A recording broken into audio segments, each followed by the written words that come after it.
हमारी संस्कृति, हमारे संस्कार सदा रहें हमारे साथ। सब्सक्राइब करें तिलक। इस समय तुम जिस अवस्था में हो उसे शमशान वैराग्य कहते हैं। जब किसी का कोई निकट आत्मीय मृत्यु को प्राप्त होता है, उस समय हर किसी में यह वैराग्य भावना उत्पन्न होती है, परंतु यह बड़े अल्पकाल के लिए रहती है और थोड़े ही दिनों में मनुष्य फिर उसी माया में फंस जाता है। इसीलिए बुद्धिमान इस अल्प वैराग्य के कारण अपने कर्तव्य से मुंह नहीं मोड़ते।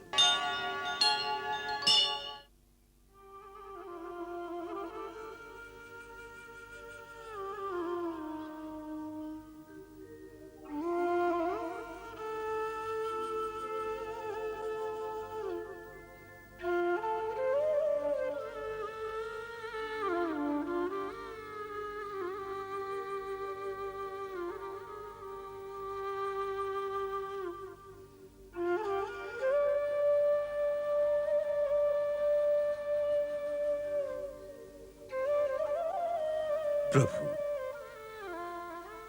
महाराज सुग्रीव इस समय अत्यंत शोक अवस्था में हैं। आप इन्हें सांत्वना दीजिए, जिससे ये किष्किंधा का राज्यभार संभाल सके। क्यों मित्र? प्रभु, अपने भाई को मारने के बाद राजा बनना मेरी आत्मा स्वीकार नहीं करती। मैं महापापी हूं, मैं राजा बनने के योग्य नहीं हूं। मैंने निश्चय कर लिया है, संन्यास लेकर वन को चला जाऊं और अपने पाप का प्रायश्चित कर सकूं।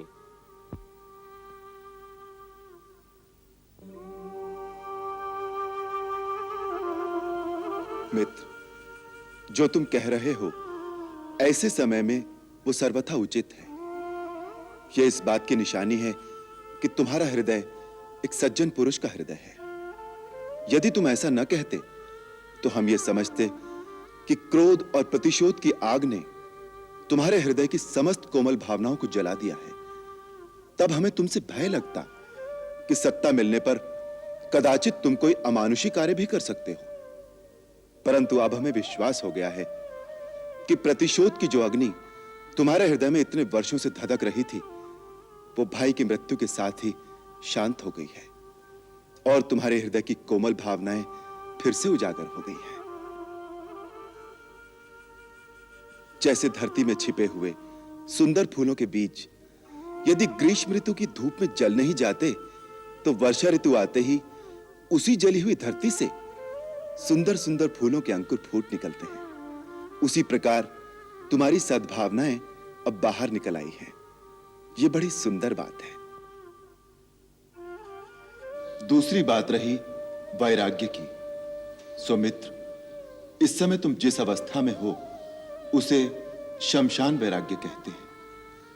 जब किसी का कोई निकट आत्मीय मृत्यु को प्राप्त होता है, उस समय हर किसी में यह वैराग्य भावना उत्पन्न होती है, परंतु यह बड़े अल्पकाल के लिए रहती है और थोड़े ही दिनों में मनुष्य फिर उसी माया में फंस जाता है।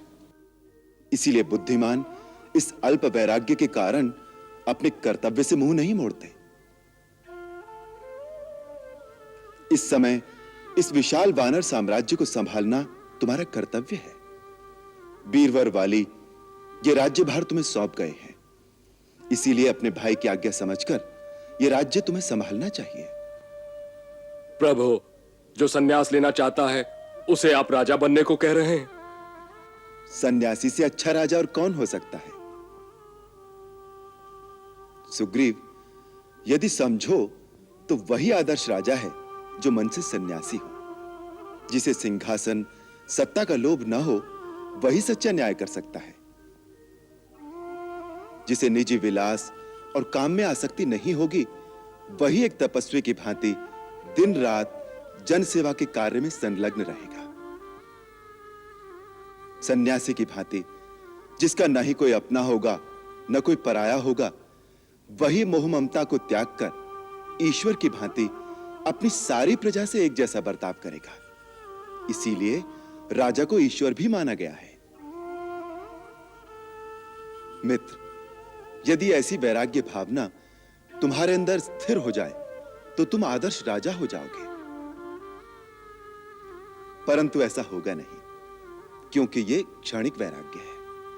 अतः इस समय अपना कर्तव्य समझकर ये राज्य संभालो, यही हमारी प्रार्थना है।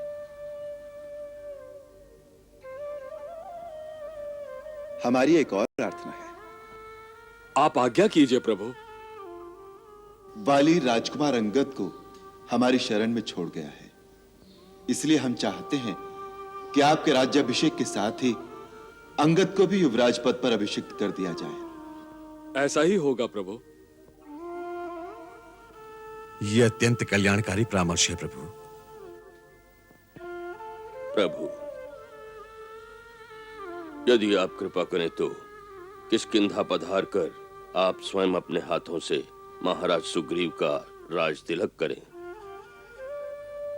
वृक्षराज, मैं वचनबद्ध हूं, जिससे 14 वर्ष तक मैं किसी नगर या ग्राम में प्रवेश नहीं कर सकता। मेरी ओर से लक्ष्मण किष्किंधा जाकर महाराज सुग्रीव का राज तिलक करेंगे। हनुमान, प्रभु, तुम लोग जाकर राज तिलक की तैयारी करो। जो आज्ञा प्रभु।